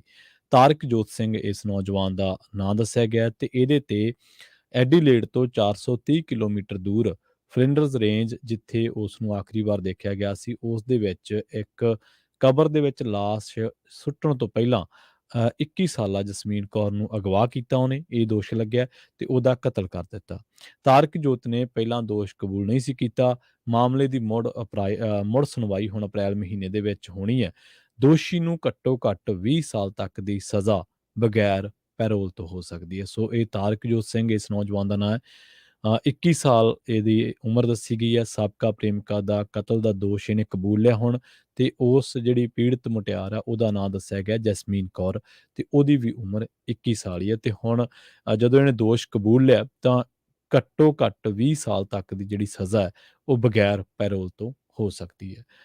ਤੁਰਕੀ ਦੇ ਬਾਰੇ ਗੱਲਬਾਤ ਕਰਦੇ ਚੱਲੀਏ। ਮ੍ਰਿਤਕਾਂ ਦੀ ਗਿਣਤੀ ਸੀਰੀਆ ਤੇ ਤੁਰਕੀ ਦੇ ਵਿੱਚ ਭੂਚਾਲ ਦੇ ਵਿੱਚ ਮਰਨ ਵਾਲਿਆਂ ਦੀ ਗਿਣਤੀ 11,000 ਤੋਂ ਵੱਧ ਹੋ ਗਈ ਹੈ। ਤੇ ਦੇਸ਼ ਦੇ ਵਿੱਚ ਉਪ ਰਾਸ਼ਟਰਪਤੀ ਨੇ ਕਿਹਾ ਕਿ ਘੱਟੋ ਘੱਟ 35,000 ਬੰਦਾ ਜ਼ਖਮੀ ਦੱਸਿਆ ਗਿਆ। ਸੀਰੀਆ ਦੇ ਵਿੱਚ 7,000 ਜ਼ਖਮੀ ਹੋਏ ਨੇ। ਇਸ ਖਬਰ ਬਾਬਤ, ਕੌਮਾਂਤਰੀ ਖਬਰਾਂ ਬਾਬਤ ਜ਼ਿਆਦਾ ਜਾਣਕਾਰੀਆਂ ਦੇ ਲਈ ਅਗਲਾ ਪ੍ਰੋਗਰਾਮ ਅਪਡੇਟ ਅਮਰੀਕਾ ਜ਼ਰੂਰ ਦੇਖਿਓ। ਉਸ ਦੇ ਵਿੱਚ ਇਹਨਾਂ ਇਲਾਕਿਆਂ ਦੇ ਵਿੱਚ ਕੀ ਹੋ ਰਿਹਾ, ਕੀ ਰਾਹਤ ਕਾਰਜ ਚੱਲ ਰਹੇ ਨੇ, ਹੋਰ ਜਾਣਕਾਰੀਆਂ, ਹੋਰ ਅਪਡੇਟਸ ਤੁਹਾਨੂੰ ਉਸ ਪ੍ਰੋਗਰਾਮ ਦੇ ਵਿੱਚ ਜ਼ਰੂਰ ਦੱਸੀਆਂ ਜਾਣਗੀਆਂ। ਚੀਨੀ ਜਸੂਸੀ ਜਿਹੜੇ ਗੁਬਾਰੇ ਆ ਉਹਨਾਂ ਦੇ ਕਰਕੇ ਕਾਫੀ ਚਰਚਾ ਹੋਈ। ਹੁਣ ਚੀਨ ਨੇ ਭਾਰਤ ਅਤੇ ਜਾਪਾਨ ਸਮੇਤ ਕਈ ਦੇਸ਼ਾਂ ਨੂੰ ਨਿਸ਼ਾਨਾ ਬਣਾ ਕੇ ਜਸੂਸੀ ਗੁਬਾਰਿਆਂ ਦਾ ਬੇੜਾ ਛੱਡਿਆ। ਮੀਡੀਆ ਰਿਪੋਰਟ ਦੇ ਵਿੱਚ ਇਹ ਦਾਅਵਾ ਕੀਤਾ ਗਿਆ ਹੈ। ਇਹ ਰਿਪੋਰਟ ਅਮਰੀਕੀ ਫੌਜ ਵੱਲੋਂ ਸੰਵੇਦਨਸ਼ੀਲ ਅਮਰੀਕੀ ਥਾਵਾਂ ਦੀ ਜਸੂਸੀ ਕਰਨ ਵਾਲੇ ਚੀਨੀ ਨਿਗਰਾਨੀ ਗੁਬਾਰੇ ਨੂੰ ਨਸ਼ਟ ਕਰਨ ਤੋਂ ਕੁਝ ਦਿਨ ਬਾਅਦ ਆਈ ਹੈ। ਅਮਰੀਕੀ ਅਧਿਕਾਰੀਆਂ ਨੇ ਚੀਨੀ ਗੁਬਾਰੇ ਦੀ ਜਾਣਕਾਰੀ ਭਾਰਤ ਸਮੇਤ ਆਪਣੇ ਦੋਸਤ ਅਤੇ ਸਹਿਯੋਗੀ ਦੇਸ਼ਾਂ ਨੂੰ ਦਿੱਤੀ ਹੈ। ਦੱਖਣੀ ਕੈਰੋਲੀਨਾ ਦੇ ਤੱਟ ਤੇ ਐਟਲਾਂਟਿਕ ਮਹਾਸਾਗਰ ਦੇ ਉੱਪਰ ਲੜਾਕੂ ਜਹਾਜ਼ ਨੇ ਇਸ ਗੁਬਾਰੇ ਨੂੰ ਨਸ਼ਟ ਕੀਤਾ ਸੀਗਾ। ਅਮਰੀਕੀ ਉਪ ਵਿਦੇਸ਼ ਮੰਤਰੀ ਵੈਂਡੀ ਸ਼ਰਮਾ ਨੇ ਇੱਕ ਕਰੀਬ 40 ਦੂਤਾਵਾਸਾਂ ਦੇ ਅਧਿਕਾਰੀਆਂ ਨੂੰ ਇਸ ਦੀ ਜਾਣਕਾਰੀ ਦਿੱਤੀ ਹੈ। ਤੇ ਗੱਲ ਕਰੀਏ ਦਿੱਲੀ ਆਬਕਾਰੀ ਨੀਤੀ ਦੀ। ਹੁਣ ਐਨਫੋਰਸਮੈਂਟ ਡਾਇਰੈਕਟੋਰੇਟ ਨੇ ਦਿੱਲੀ ਦੀ ਆਬਕਾਰੀ ਨੀਤੀ ਦੇ ਵਿੱਚ ਕਥਿਤ ਬੇਨਿਯਮੀਆਂ ਦੇ ਨਾਲ ਜੁੜੇ ਮਨੀ ਲਾਂਡਰਿੰਗ ਦੇ ਮਾਮਲੇ ਦੇ ਵਿੱਚ ਪੰਜਾਬ ਦੇ ਕਾਰੋਬਾਰੀ ਗੌਤਮ ਮਲਹੋਤਰਾ ਨੂੰ ਗ੍ਰਿਫਤਾਰ ਕਰ ਲਿਆ। ਪੰਜਾਬ ਦੇ ਓਐਸਿਸ ਗਰੁੱਪ ਦੇ ਨਾਲ ਜੁੜੇ ਮਲਹੋਤਰਾ ਨੂੰ ਮਨੀ ਲਾਂਡਰਿੰਗ ਰੋਕੂ ਕਾਨੂੰਨ ਦੀਆਂ ਅਪਰਾਧਿਕ ਧਾਰਾਵਾਂ ਦੇ ਤਹਿਤ ਹਿਰਾਸਤ ਦੇ ਵਿੱਚ ਲਿਆ। ਗੌਤਮ ਮਲਹੋਤਰਾ ਸ਼੍ਰੋਮਣੀ ਅਕਾਲੀ ਦਲ ਦੇ ਸਾਬਕਾ ਵਿਧਾਇਕ ਅਤੇ ਸ਼ਰਾਬ ਕਾਰੋਬਾਰੀ ਦੀ ਮਲਹੋਤਰਾ ਦਾ ਪੁੱਤਰ ਹੈ। ਤੇ ਜਿਹੜੀ ਮੈਲਬੌਰਸ ਫੈਕਟਰੀ ਦੇ ਖਿਲਾਫ ਕਿਸਾਨ ਧਰਨਾ ਲਾਉਂਦੇ ਰਹੇ ਲਗਾਤਾਰ 6 ਮਹੀਨਿਆਂ ਤੋਂ, ਤੇ ਹਾਲਾਂਕਿ ਉਹ ਫੈਕਟਰੀ ਅਕਾਲੀ ਦਲ ਦੇ ਰਾਜ ਦੇ ਵਿੱਚ ਹੀ ਲੱਗੀ ਹੈ। 2007 ਦੀਆਂ ਗੱਲਾਂ ਨੇ। ਉਸ ਤੋਂ ਬਾਅਦ ਦੋ ਸਰਕਾਰਾਂ ਅਕਾਲੀ ਦਲ ਦੀਆਂ ਰਹੀਆਂ, ਇੱਕ ਸਰਕਾਰ ਕਾਂਗਰਸ ਦੀ ਰਹੀ। ਤੇ ਪਰ ਹੁਣ ਜਦੋਂ ਗੰਦਾ ਪਾਣੀ ਨਿਕਲਿਆ ਤਾਂ ਹੁਣ ਲੋਕਾਂ ਨੂੰ ਉੱਥੇ ਧਰਨਾ ਲਾਉਣਾ ਪਿਆ। ਮੈਲਬੌਰਸ ਫੈਕਟਰੀ ਜਿਹਦੇ ਵਿਰੁੱਧ ਧਰਨਾ ਲੱਗਿਆ ਸੀ, ਉਹ ਫੈਕਟਰੀ ਅਕਾਲੀ ਦਲ ਦੇ ਸਾਬਕਾ ਵਿਧਾਇਕ ਤੇ ਸ਼ਰਾਬ ਕਾਰੋਬਾਰੀ ਦੀ ਮਲਹੋਤਰਾ ਦੀ ਹੀ ਦੱਸੀ ਗਈ ਹੈ। ਤੇ ਜਿਹੜਾ ਇਹ ਐਨਫੋਰਸਮੈਂਟ ਡਾਇਰੈਕਟੋਰੇਟ ਨੇ ਗ੍ਰਿਫਤਾਰ ਕੀਤਾ ਗੌਤਮ ਮਲਹੋਤਰਾ, ਇਹ ਸ਼ਰਾਬ ਕਾਰੋਬਾਰੀ ਦੀ ਮਲਹੋਤਰਾ ਦਾ ਪੁੱਤਰ ਹੈ। ਉਸ ਨੂੰ ਦਿੱਲੀ ਅਦਾਲਤ ਦੇ ਵਿੱਚ ਹੁਣ ਪੇਸ਼ ਕੀਤਾ ਜਾਣਾ, ਜਿੱਥੇ ਈਡੀ ਉਸ ਦੀ ਹਿਰਾਸਤ ਦੀ ਮੰਗ ਕਰੇਗੀ। ਅਧਿਕਾਰੀਆਂ ਨੇ ਇਹ ਵੀ ਦੱਸਿਆ ਸੀਗਾ ਕਿ ਮਲਹੋਤਰਾ ਪੰਜਾਬ ਅਤੇ ਕੁਝ ਹੋਰਨਾਂ ਖੇਤਰਾਂ ਦੇ ਵਿੱਚ ਸ਼ਰਾਬ ਦੇ ਕਾਰੋਬਾਰ ਦੇ ਨਾਲ ਜੁੜਿਆ ਹੋਇਆ ਹੈ। ਪੰਜਾਬੀ ਰੇਡੀਓ ਯੂਐਸਏ ਤੇ ਵੀ ਇਸ ਬਾਬਤ ਇੱਕ ਰਿਪੋਰਟ ਅਸੀਂ ਪਾਈ ਸੀ, ਜਦੋਂ ਮੈਲਬੌਰਸ ਫੈਕਟਰੀ ਦਾ ਰੌਲਾ ਪੂਰੇ ਜ਼ੋਰਾਂ ਸ਼ੋਰਾਂ ਤੇ ਸੀ ਤੇ ਸਰਕਾਰ ਨੇ ਜਿਹੜੇ ਕਿਸਾਨ ਆ ਉਹਨਾਂ ਤੇ ਲਾਠੀ ਚਾਰਜ ਵੀ ਕੀਤਾ ਸੀ। ਤਾਂ ਉਦੋਂ ਦੱਸਿਆ ਸੀ ਇੱਕ ਰਿਪੋਰਟ ਦੇ ਵਿੱਚ ਕਿ ਈਡੀ ਦਿੱਲੀ ਦੇ ਜਿਹੜੇ ਆਬਕਾਰੀ ਨੀਤੀ ਦੇ ਵਿੱਚ ਬੇਨਿਯਮੀਆਂ, ਉਹਨਾਂ ਮਾਮਲਿਆਂ ਦੇ ਵਿੱਚ ਇੱਕ ਵਾਰ ਫਰੀਦਕੋਟ ਦੇ ਵਿੱਚ ਇਹਦੇ ਘਰ ਦੇ ਉੱਤੇ ਰੇਡ ਵੀ ਕਰ ਚੁੱਕੀ ਹੈ। ਸੋ ਉਦੋਂ ਹੀ ਤਾਰਾਂ ਜੋੜੀਆਂ ਜਾ ਰਹੀਆਂ ਸੀ ਕਿ ਇਹਨੂੰ ਪ੍ਰੋਟੈਕਟ ਕਿਉਂ ਕੀਤਾ ਜਾ ਰਿਹਾ, ਕਿਉਂਕਿ ਇਹ ਅਕਾਲੀ ਦਲ ਦੇ ਵਿਧਾਇਕ ਦੀਆਂ ਤਾਰਾਂ ਦਿੱਲੀ ਜੁੜੀਆਂ ਹੋਈਆਂ ਸੀ। ਸ਼ਾਇਦ ਇਹੀ ਕਾਰਨ ਹੈ ਕਿ ਸਰਕਾਰ ਇਹਦੇ ਵਿਰੁੱਧ ਕਾਰਵਾਈ ਕਰਨ ਤੋਂ ਡਰ ਰਹੀ ਸੀ। ਬੰਦੀ ਸਿੰਘਾਂ ਦੀ ਰਿਹਾਈ ਦੇ ਲਈ ਲੱਗੇ ਮੋਰਚੇ ਦੀ ਗੱਲ ਕਰੀਏ ਤਾਂ ਪ੍ਰੋਗਰਾਮ ਦੀ ਸ਼ੁਰੂਆਤ ਵੀ ਇਸੇ ਖਬਰ ਤੋਂ ਕੀਤੀ ਸੀ ਕਿ ਜਿਹੜਾ ਸੰਗਤ ਉੱਤੇ ਲਾਠੀ ਚਾਰਜ ਕੀਤਾ ਗਿਆ ਤੇ ਬਾਅਦ ਦੇ ਵਿੱਚ ਦੋਸ਼ ਲਾਇਆ ਗਿਆ, ਵਾਟਰ ਕੈਨਨ ਛੱਡੀਆਂ ਗਈਆਂ ਤੇ ਦੋਸ਼ ਲਾਇਆ ਗਿਆ ਕਿ ਇਹਨਾਂ ਨੇ ਪੱਥਰਬਾਜ਼ੀ ਕੀਤੀ ਹੈ, ਸਾਡੇ ਕੋਲ ਵੀਡੀਓਜ਼ ਨੇ, ਸਾਡੇ ਕੋਲ ਆਹ ਨੇ।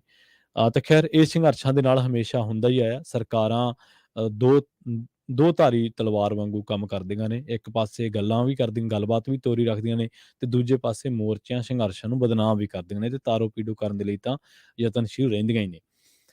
ਹੁਣ ਬੰਦੀ ਸਿੰਘਾਂ ਦੀ ਰਿਹਾਈ ਦੇ ਲਈ ਮੋਹਾਲੀ ਦੇ ਵਿੱਚ ਲੱਗੇ ਮੋਰਚੇ ਦੇ ਲਈ ਮਰਹੂਮ ਨੌਜਵਾਨ ਪੰਜਾਬੀ ਗਾਇਕ ਸਿੱਧੂ ਮੂਸੇਵਾਲੇ ਦੇ ਪਿੰਡ ਮੂਸਾ ਤੋਂ ਜੱਥਾ ਰਵਾਨਾ ਹੋਇਆ। ਇਸ ਜਥੇ ਦੀ ਅਗਵਾਈ ਮਰਹੂਮ ਗਾਇਕ ਦੇ ਮਾਤਾ ਅਤੇ ਪਿੰਡ ਦੀ ਸਰਪੰਚ ਚਰਨ ਕੌਰ ਨੇ ਕੀਤੀ ਅਤੇ ਇਸ ਦੇ ਵਿੱਚ ਮੂਸੇਵਾਲੇ ਦੇ ਪ੍ਰਸ਼ੰਸਕਾਂ ਸਮੇਤ ਪਿੰਡ ਦੀ ਪੰਚਾਇਤ ਦੇ ਜਿਹੜੇ ਹੋਰ ਨੁਮਾਇੰਦੇ ਨੇ ਉਹਨਾਂ ਸਮੇਤ ਕਈ ਹੋਰ ਇਸ ਇੰਡਸਟਰੀ ਦੇ ਨਾਲ ਜੁੜੇ ਲੋਕ ਵੀ ਪਿੰਡ ਤੋਂ ਰਵਾਨਾ ਹੋਏ। ਮੂਸੇਵਾਲੇ ਦੇ ਮਾਤਾ ਚਰਨ ਕੌਰ ਨੇ ਕਿਹਾ ਕਿ ਮੋਰਚੇ ਦੇ ਵਿੱਚ ਜਾਣ ਦਾ ਫੈਸਲਾ ਉਹਨਾਂ ਦਾ ਨਿੱਜੀ ਹੈ ਤੇ ਇਸ ਦਾ ਕੋਈ ਸਵਾਰਥ ਨਹੀਂ ਹੈ।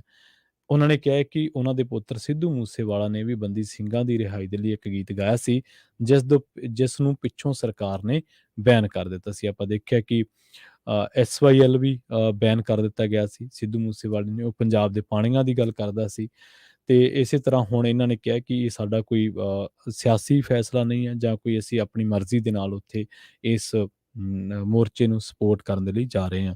ਤਾਂ ਇਹ ਬਹੁਤ ਚੰਗਾ ਕਦਮ ਹੈ। ਹਰ ਇੱਕ ਬੰਦਾ ਚਾਹੇ ਉਹ ਕੋਈ ਸੈਲੀਬ੍ਰਿਟੀ ਹੈ ਵੀ ਨਹੀਂ ਹੈ, ਪ੍ਰਸਿੱਧ ਹੈ ਨਹੀਂ ਹੈ, ਉਹ ਗੱਲ ਮਾਇਨੇ ਨਹੀਂ ਰੱਖਦੀ, ਪਰ ਆਪਣੀ ਹਾਜ਼ਰੀ ਉੱਥੇ ਹਰ ਇੱਕ ਨੂੰ ਜ਼ਰੂਰ ਲਵਾਉਣੀ ਚਾਹੀਦੀ ਹੈ। ਸੋ ਇਸੇ ਕਰਕੇ ਹੁਣ ਉਹਨਾਂ ਦੇ ਜਿਹੜੇ ਮਾਤਾ ਜੀ ਹੈ ਇਸ ਪਰਿਵਾਰ ਦਾ ਵੈਸੇ ਹੁਣ ਇਹਨਾਂ ਪੰਥਕ ਹਲਕਿਆਂ ਦੇ ਵਿੱਚ ਵੀ ਜਿਹੜਾ ਸਤਿਕਾਰ ਆ ਉਹ ਬਹਾਲ ਹੋਇਆ। ਹਾਲਾਂਕਿ ਤੁਹਾਨੂੰ ਪਤਾ ਹੈ ਕਈ ਵਿਵਾਦ ਵੀ ਮੂਸੇਵਾਲੇ ਦੇ ਨਾਲ ਜੁੜਦੇ ਰਹੇ। ਮਾਈ ਭਾਗੋ ਇੱਕ ਗਾਣਾ ਆਇਆ ਸੀ, ਉਸ ਤੋਂ ਬਾਅਦ ਫਿਰ ਕਾਂਗਰਸ ਦੇ ਵਿੱਚ ਜਾਣ ਨੂੰ ਲੈ ਕੇ ਕਈ ਲੋਕ ਨਾਰਾਜ਼ ਵੀ ਹੋਏ ਸੀ। ਪਰ ਖੈਰ ਇਹ ਚਲੋ ਗੱਲਾਂ ਜਿਉਂਦੇ ਜੀਆਂ ਦੇ ਨਾਲ ਨਾਰਾਜ਼ਗੀਆਂ ਚੱਲਦੀਆਂ ਹੀ ਰਹਿਣੀਆਂ ਚਾਹੀਦੀਆਂ ਨੇ, ਇਹਦੇ ਵਿੱਚ ਕੋਈ ਦੋ ਰਾਏ ਨਹੀਂ ਹੈ। ਪਰ ਹੁਣ ਇਹਨਾਂ ਦੇ ਜਿਹੜੇ ਮਾਤਾ ਜੀ ਆ ਉਹਨਾਂ ਨੇ ਪਿੰਡ ਤੋਂ ਆਪਣੇ ਪੱਧਰ ਤੇ ਉਹਨਾਂ ਨੇ ਕਿਹਾ ਕਿ ਸਾਡੀ ਗ੍ਰਾਮ ਪੰਚਾਇਤ, ਔਰ ਇਹ ਬਹੁਤ ਵਧੀਆ ਇੱਕ ਤਰੀਕਾ ਹੈ ਕਿ ਤੁਸੀਂ ਇੱਕ ਵਿਅਕਤੀ ਵਿਸ਼ੇਸ਼ ਦੇ ਨਾਂ ਤੌਰ ਤੇ ਹੋ ਕੇ ਤੁਸੀਂ ਇੱਕ ਬੰਦਕ ਹੋ ਕੇ ਇੱਕ ਪੰਚਾਇਤ ਦੇ ਤੌਰ ਤੇ ਜਾ ਰਹੇ ਹੋ ਤਾਂ ਚੰਗੀ ਗੱਲ ਹੈ। ਕੱਲ ਹੀ ਮੈਂ ਇੱਕ ਗੱਲ ਦੱਸ ਕੇ ਹਟਿਆ ਸੀ। ਇੱਕ ਪ੍ਰਿੰਸੀਪਲ ਮੈਡਮ ਆਏ ਮੋਰਚੇ ਦੇ ਵਿੱਚ ਤੇ ਉਹ ਸਕੂਲ ਦੇ ਬੱਚਿਆਂ ਨੂੰ ਲੈ ਕੇ ਆਏ। ਤੁਸੀਂ ਦੇਖੋ ਕਿ ਬਾਅਦ ਦੇ ਵਿੱਚ ਉਹਨਾਂ ਤੇ ਕਿੰਨਾ ਪ੍ਰੈਸ਼ਰ ਹੋਣਾ ਵਿਭਾਗ ਵੱਲੋਂ, ਅਫਸਰਾਂ ਵੱਲੋਂ, ਪਰ ਬੱਚਿਆਂ ਨੂੰ ਲੈ ਕੇ ਆਉਣਾ। ਇੱਥੋਂ ਪਤਾ ਲੱਗਦਾ ਹੈ ਕਿ ਕੁਛ ਲੋਕ ਵਾਕਿਆ ਹੀ ਸੰਜੀਦਾ ਨੇ, ਕੁਝ ਲੋਕ ਜ਼ਹਿਨੀਅਤ ਦੇ ਨੇ, ਕੁਝ ਲੋਕ ਵਾਕਈ ਇਹਨਾਂ ਗੱਲਾਂ ਦਾ ਦਰਦ ਮਹਿਸੂਸ ਕਰਦੇ ਨੇ। ਸੋ ਇਸੇ ਕਰਕੇ ਹੀ ਹੁਣ ਜਿਹੜੇ ਵੀ ਲੋਕ ਜਾ ਰਹੇ ਨੇ ਉਹ ਵਧਾਈ ਦੇ ਪਾਤਰ ਨੇ, ਸ਼ਲਾਘਾ ਦੇ ਪਾਤਰ ਨੇ ਕਿ ਘੱਟੋ ਘੱਟ ਉਹਨਾਂ ਨੂੰ ਕੌਮ ਦੇ ਦਰਦ ਦਾ ਅਹਿਸਾਸ ਜ਼ਰੂਰ ਹੈ। ਤੇ ਜਾਂਦੇ-ਜਾਂਦੇ ਗੱਲ ਕਰਦੇ ਹਾਂ ਕਾਂਗਰਸ ਦੀ। ਕਾਂਗਰਸ ਦੇ ਇਸ ਵੇਲੇ 12 ਮੰਤਰੀਆਂ, ਸਾਬਕਾ ਵਿਧਾਇਕਾਂ, ਮੰਤਰੀਆਂ ਨੂੰ ਭਾਜੜਾਂ ਪਈਆਂ ਹੋਈਆਂ ਨੇ ਕਿਉਂਕਿ ਵਿਜੀਲੈਂਸ ਬਿਊਰੋ ਵੱਲੋਂ ਇਹਨਾਂ ਦੇ ਵਿਰੁੱਧ ਜਾਂਚ ਜਿਹੜੀ ਆ ਉਹ ਚੱਲ ਰਹੀ ਹੈ ਤੇ ਖਾਸ ਕਰਕੇ ਜ਼ਿਆਦਾ ਮਾਮਲੇ ਆਮਦਨ ਤੋਂ ਜ਼ਿਆਦਾ ਸਰੋਤਾਂ ਦੇ ਮਾਮਲੇ ਦੇ ਨਾਲ ਹੀ ਜੁੜੇ ਨੇ, ਜ਼ਿਆਦਾ ਜਾਇਦਾਦ ਬਣਾਉਣ ਦੇ ਨਾਲ ਹੀ ਜੁੜੇ ਨੇ। ਹੁਣ ਇਸ ਮਾਮਲੇ ਦੇ ਵਿੱਚ ਜਿਹੜੇ ਲੀਡਰਾਂ ਦੀ ਆਮਦਨ ਦੇ ਸਰੋਤਾਂ ਤੋਂ ਜ਼ਿਆਦਾ ਜਾਇਦਾਦ ਬਣਾਉਣ ਦੇ ਮਾਮਲੇ ਜਿਨ੍ਹਾਂ ਤੇ ਦਰਜ ਨੇ ਉਹਨਾਂ ਦੇ ਨਾਮ ਵੀ ਤੁਹਾਨੂੰ ਦੱਸਾਂਗੇ। ਹੁਣ ਇਸ ਮਾਮਲੇ ਦੇ ਵਿੱਚ ਗ੍ਰਿਫਤਾਰੀ ਹੋਈ ਹੈ ਸਾਧੂ ਸਿੰਘ ਧਰਮਸੋਤ ਦੀ ਤੇ ਇਸੇ ਕਰਕੇ ਹੁਣ ਜਿਨ੍ਹਾਂ ਤੇ ਵੀ ਇਹ ਮਾਮਲੇ ਦਰਜ ਹੈ ਉਹਨਾਂ ਨੂੰ ਭਾਜੜਾਂ ਪਈਆਂ ਹੋਈਆਂ ਨੇ। ਵਿਜੀਲੈਂਸ ਦੇ ਅਧਿਕਾਰੀਆਂ ਨੇ ਦੱਸਿਆ ਕਿ ਇਸ ਸਮੇਂ ਜਿਹੜੇ ਕਾਂਗਰਸੀ ਆਗੂਆਂ ਦੇ ਖਿਲਾਫ ਜਾਂਚ ਵਿੱਢੀ ਹੋਈ ਆ ਉਹਨਾਂ ਦੇ ਵਿੱਚ ਓਮ ਪ੍ਰਕਾਸ਼ ਸੋਨੀ, ਭਾਰਤ ਭੂਸ਼ਣ ਆਸ਼ੂ, ਸੁੰਦਰ ਸ਼ਾਮ ਅਰੋੜਾ, ਵਿਜੇਂਦਰ ਸਿੰਗਲਾ, ਬ੍ਰਹਮ ਮਹਿੰਦਰਾ, ਸਾਬਕਾ ਵਿਧਾਇਕ ਕੁਸ਼ਲਦੀਪ ਸਿੰਘ ਢਿੱਲੋਂ, ਵਰਿੰਦਰਮੀਤ ਸਿੰਘ ਪਾੜਾ, ਮਦਨ ਲਾਲ ਜਲਾਲਪੁਰ, ਸਾਬਕਾ ਮੁੱਖ ਮੰਤਰੀ ਕੈਪਟਨ ਅਮਰਿੰਦਰ ਸਿੰਘ ਦੇ ਸਲਾਹਕਾਰ ਰਹੇ ਭਾਰਤਿੰਦਰ ਸਿੰਘ ਚਾਹਲ ਤੇ ਭਾਜਪਾ ਦੇ ਵਿੱਚ ਸ਼ਮੂਲੀਅਤ ਕਰਨ ਵਾਲੇ ਸਾਬਕਾ ਮੰਤਰੀ ਗੁਰਪ੍ਰੀਤ ਸਿੰਘ ਕਾਂਗੜ ਦਾ ਨਾਂ ਵੀ ਸ਼ਾਮਲ ਹੈ ਤੇ ਨਾਂ ਕੁੱਲ ਮਿਲਾ ਕੇ ਦਰਜਨ ਤੋਂ ਜ਼ਿਆਦਾ ਟੱਪ ਜਾਂਦੇ ਆ। ਇਸੇ ਤਰ੍ਹਾਂ ਪੁਲਿਸ ਦੇ ਕਈ ਅਫਸਰਾਂ ਦੇ ਖਿਲਾਫ ਵੀ ਸਰੋਤਾਂ ਤੋਂ ਜ਼ਿਆਦਾ ਆਮਦਨ ਦੇ ਮਾਮਲੇ ਦੀ ਜਾਂਚ ਸ਼ੁਰੂ ਕੀਤੀ ਹੋਈ ਹੈ। ਵਿਜੀਲੈਂਸ ਨੇ ਓਪੀ ਸੋਨੀ, ਕੁਸ਼ਲਦੀਪ ਸਿੰਘ ਢਿੱਲੋਂ, ਪਾੜਾ ਤੇ ਮਦਨ ਲਾਲ ਜਲਾਲਪੁਰ ਦੀਆਂ ਜਾਇਦਾਦਾਂ ਸੰਬੰਧੀ ਜਾਣਕਾਰੀ ਇਕੱਤਰ ਕਰਨ ਦੇ ਵਿੱਚ ਤੇਜ਼ੀ ਲਿਆਂਦੀ ਹੋਈ ਹੈ। ਇਸੇ ਤਰ੍ਹਾਂ ਆਉਣ ਵਾਲੇ ਦਿਨਾਂ ਦੇ ਦੌਰਾਨ ਹੋਰਨਾਂ ਦੇ ਖਿਲਾਫ ਕਾਰਵਾਈ ਕੀਤੇ ਜਾਣ ਦੀ ਸੰਭਾਵਨਾ ਹੈ। ਵਿਜੀਲੈਂਸ ਦੀ ਮਾਰ ਹੇਠ ਆਉਣ ਵਾਲੇ ਕਾਂਗਰਸੀ ਆਗੂਆਂ ਵੱਲੋਂ ਭੱਜ-ਨੱਠ ਕੀਤੀ ਜਾਣ ਲੱਗੀ ਹੈ ਅਤੇ ਆਗੂ ਹਾਈ ਕੋਰਟ ਦੇ ਸੀਨੀਅਰ ਵਕੀਲਾਂ ਦਾ ਹੁਣ ਸਹਾਰਾ ਵੀ ਲੈ ਰਹੇ ਨੇ। ਵਿਜੀਲੈਂਸ ਦਾ ਕਹਿਣਾ ਹੈ ਕਿ ਸਾਬਕਾ ਮੁੱਖ ਮੰਤਰੀ ਦੇ ਸਲਾਹਕਾਰ ਰਹੇ ਭਾਰਤਿੰਦਰ ਸਿੰਘ ਚਾਹਲ ਦੇ ਵੇਰਵੇ ਇਕੱਤਰ ਕਰਨ ਦੇ ਵਿੱਚ ਹਾਲ ਦੀ ਘੜੀ ਸਮਾਂ ਲੱਗ ਰਿਹਾ ਹੈ। ਵਿਜੀਲੈਂਸ ਸੂਤਰਾਂ ਦਾ ਕਹਿਣਾ ਹੈ ਕਿ ਸਾਬਕਾ ਕਾਂਗਰਸ ਸਰਕਾਰ ਦਾ ਕਰੀਬੀ ਰਿਹਾ ਇੱਕ ਪੁਲਿਸ ਅਧਿਕਾਰੀ ਵੀ ਆਪਣੀ ਸਾਰੀ ਜਾਇਦਾਦ ਵੇਚ-ਵੱਟ ਕੇ ਵਿਦੇਸ਼ ਚਲਾ ਗਿਆ। ਇਹ ਸਾਬਕਾ ਅਧਿਕਾਰੀ ਵੀ ਵਿਜੀਲੈਂਸ ਦੀ ਤਲਵਾਰ ਲਟਕਦੀ ਹੋਈ ਮਹਿਸੂਸ ਕਰ ਰਿਹਾ ਸੀ ਤੇ ਹੁਣ ਫਿਰ ਇਹਨੇ ਸਾਰਾ ਕੁਝ ਸਮੇਟਣ ਦੇ ਵਿੱਚ ਹੀ ਭਲਾਈ ਸਮਝੀ ਤੇ ਵਿਜੀਲੈਂਸ ਬਿਊਰੋ ਵੱਲੋਂ ਹੁਣ ਅਕਾਲੀ ਭਾਜਪਾ ਸਰਕਾਰ ਦੇ ਸਮੇਂ ਜਿਹੜਾ ਸਿੰਜਾਈ ਵਿਭਾਗ ਦੇ ਵਿੱਚ ਬਹੁ ਕਰੋੜੀ ਘਪਲਾ ਹੋਇਆ ਸੀ ਉਹਦੀ ਵੀ ਮੁੜ ਤੋਂ ਜਾਂਚ ਕੀਤੀ ਜਾ ਰਹੀ ਹੈ ਤੇ ਹੁਣ ਤੱਕ 2 ਸਾਬਕਾ ਮੰਤਰੀਆਂ ਜਨਮੇਜਾ ਸਿੰਘ ਸੇਖੋਂ, ਸ਼ਰਨਜੀਤ ਸਿੰਘ ਢਿੱਲੋਂ ਦੇ ਸਮੇਤ 3 ਸਾਬਕਾ ਆਈਐਸ ਅਧਿਕਾਰੀਆਂ ਸਰਵੇਸ਼ ਕੌਸ਼ਲ, ਕੇਬੀਐਸ ਸਿੱਧੂ ਅਤੇ ਕਾਹਨ ਸਿੰਘ ਪੰਨੂ ਨੂੰ 2 ਵਾਰੀ ਪੁੱਛਗਿੱਛ ਦੇ ਲਈ ਬੁਲਾਇਆ ਜਾ ਚੁੱਕਿਆ ਹੈ। ਸੋ ਹੁਣੇ ਪ੍ਰੋਗਰਾਮ ਦੇ ਪਹਿਲੇ ਹਿੱਸੇ ਦੇ ਵਿੱਚ ਮਿੰਟੂ ਜੀ ਚਰਚਾ ਕਰਕੇ ਗਏ ਸੀ ਕਾਤਲ ਬਿਆੰਤੇ ਦੀ ਕੋਠੀ ਨੂੰ ਨੱਪ ਕੇ, ਤੇ ਉਹ 30 ਸਾਲਾਂ ਤੋਂ ਉਸ ਕੋਠੀ ਤੇ ਕਬਜ਼ਾ ਹੈ ਤੇ ਉਸ ਕੋਠੀ ਨੂੰ ਜਿਹੜੇ ਇਲਾਜ ਦੇ ਲਈ ਪੈਸੇ ਗੁਰਾਏ ਗਏ ਹੈ, ਜਲਦ ਹੀ ਇਸ ਬਾਬਤ ਇੱਕ ਤਫਸੀਲ ਪੂਰਵਕ ਰਿਪੋਰਟ ਵੀ ਪੰਜਾਬੀ ਰੇਡੀਓ ਯੂਐਸਏ ਤੇ ਸ਼ਾਇਆ ਕਰਾਂਗੇ ਕਿ ਕਿਵੇਂ ਇੱਕ ਪਾਸੇ ਪੰਜਾਬ ਦੀ ਨੌਜਵਾਨੀ ਦਾ ਕਤਲ ਤੇ ਦੂਜੇ ਪਾਸੇ ਪੰਜਾਬ ਦੇ ਹੀ ਸਰਕਾਰੀ ਖਜ਼ਾਨੇ ਤੇ ਐਸ਼ ਪ੍ਰਸਤੀ ਤੇ ਪੰਜਾਬ ਦੀ ਸਰਕਾਰੀ ਵਸੀਲਿਆਂ ਤੇ ਡਾਕਾ, ਕਿਉਂਕਿ ਇਹ ਚੰਡੀਗੜ੍ਹ ਦੇ ਵਿੱਚ ਜਿਹੜੀਆਂ ਕੋਠੀਆਂ ਬਣੀਆਂ ਇਹ ਕਿਸੇ ਦੇ ਬਾਪ ਦੀਆਂ ਰਜਿਸਟਰੀਆਂ ਨਹੀਂ ਕਰਵਾਈਆਂ, ਇਹ ਲੋਕਾਂ ਦੀਆਂ ਕੋਠੀਆਂ ਨੇ, ਪੰਜਾਬ ਦੀਆਂ ਨੇ, ਲੀਡਰਾਂ ਦੀਆਂ ਨਹੀਂ, ਸਾਬਕਾ ਮੁੱਖ ਮੰਤਰੀਆਂ ਦੀਆਂ ਥੋੜ੍ਹੋ ਹੈ। ਇਹ ਤਾਂ 5 ਸਾਲਾਂ ਲਈ ਆਉਂਦੇ ਨੇ, 5 ਸਾਲਾਂ ਲਈ ਚਲੇ ਜਾਂਦੇ ਨੇ, ਬਾਅਦ ਦੇ ਵਿੱਚ ਕੌਣ ਪੁੱਛਦਾ। ਪਰ ਇਹ ਲੋਕਾਂ ਦੇ ਅਸਾਸੇ ਨੇ, ਲੋਕਾਂ ਦੇ ਵਸੀਲੇ ਨੇ, ਲੋਕਾਂ ਨੂੰ ਇਹਦੇ ਬਾਰੇ ਜਾਣਕਾਰੀ ਹੋਣੀ ਚਾਹੀਦੀ ਹੈ। ਪੰਜਾਬੀਆਂ ਦਾ ਸਾਰਾ ਕੁਛ ਪੰਜਾਬੀਅਤ ਦਾ, ਚੰਡੀਗੜ੍ਹ ਵੀ ਪੰਜਾਬ ਦਾ, ਸਾਨੂੰ ਇਹ ਨਹੀਂ ਭੁੱਲਣਾ ਚਾਹੀਦਾ। ਖਿੜਿਆ ਫੁੱਲ ਗੁਲਾਬ ਦਾ, ਚੰਡੀਗੜ੍ਹ ਪੰਜਾਬ ਦਾ, ਇਹ ਸਾਡਾ ਨਾਅਰਾ ਹੁੰਦਾ ਸੀ। ਹਾਲਾਂਕਿ ਚੰਡੀਗੜ੍ਹ ਦਾ ਗੁਲਾਬ ਦੇ ਨਾਲ ਕੋਈ ਵਾਹ ਵਾਸਤਾ ਨਹੀਂ ਹੈ, ਪਰ ਇਸ ਸ਼ਹਿਰ ਦਾ ਕੋਈ ਗੁਲਾਬ ਦੇ ਨਾਲ ਇਤਿਹਾਸ ਨਹੀਂ ਹੈ, ਪਰ ਉਹ ਸਾਡੀ ਇੱਕ ਮਾਨਸਿਕਤਾ ਹੈ, ਸਾਡੇ ਇੱਕ ਮਨ ਦੇ ਵਿੱਚ ਆਸ਼ਾ ਹੈ ਕਿ ਚੰਡੀਗੜ੍ਹ ਸਾਡਾ। ਸੋ ਸਾਨੂੰ ਕਦੇ ਵੀ ਇਹ ਗੱਲ ਨਹੀਂ ਛੱਡਣੀ ਚਾਹੀਦੀ। ਅਸੀਂ ਤਾਂ ਕਹਿਣਾ ਹਿਮਾਚਲ ਦੇ ਇਲਾਕੇ ਵੀ ਸਾਡੇ ਆ, ਹਰਿਆਣੇ ਦੇ ਇਲਾਕੇ ਵੀ ਸਾਡੇ ਆ। ਸੋ ਖੈਰ, ਪ੍ਰੋਗਰਾਮ ਖਬਰ ਤੇ ਨਜ਼ਰ ਨੂੰ ਆਪਾਂ ਇੱਥੇ ਹੀ ਸਮਾਪਤ ਕਰਾਂਗੇ। ਪੰਜਾਬੀ ਰੇਡੀਓ ਯੂਐਸਏ ਦੀ ਅਗਲੀ ਪੇਸ਼ਕਸ਼ ਅਪਡੇਟ ਅਮਰੀਕਾ, ਵਿਸ਼ਵ ਭਰ ਦੇ ਵਿੱਚ ਵਾਪਰੀਆਂ ਅਹਿਮ ਅਤੇ ਵੱਡੀਆਂ ਘਟਨਾਵਾਂ ਤੇ ਨਾਲ ਅਮਰੀਕਾ ਦੇ ਵਿੱਚ ਵਾਪਰੀਆਂ ਵੱਡੀਆਂ ਘਟਨਾਵਾਂ, ਖਬਰਾਂ ਤੇ ਅਹਿਮ ਜਾਣਕਾਰੀਆਂ ਦੇ ਲਈ ਪ੍ਰੋਗਰਾਮ ਅਪਡੇਟ ਅਮਰੀਕਾ ਦੇ ਨਾਲ ਜੁੜੇ ਰਹੋ ਪੰਜਾਬੀ ਰੇਡੀਓ ਯੂਐਸਏ ਦੇ ਨਾਲ। ਤੇ ਇਹ ਆਖਿਰ ਦੇ ਵਿੱਚ ਇੱਕ ਵਾਰ ਫਿਰ ਤੋਂ ਤੁਹਾਨੂੰ ਸਭ ਨੂੰ ਪਿਆਰ ਸਤਿਕਾਰ ਸਹਿਤ ਸਤਿ ਸ਼੍ਰੀ ਅਕਾਲ।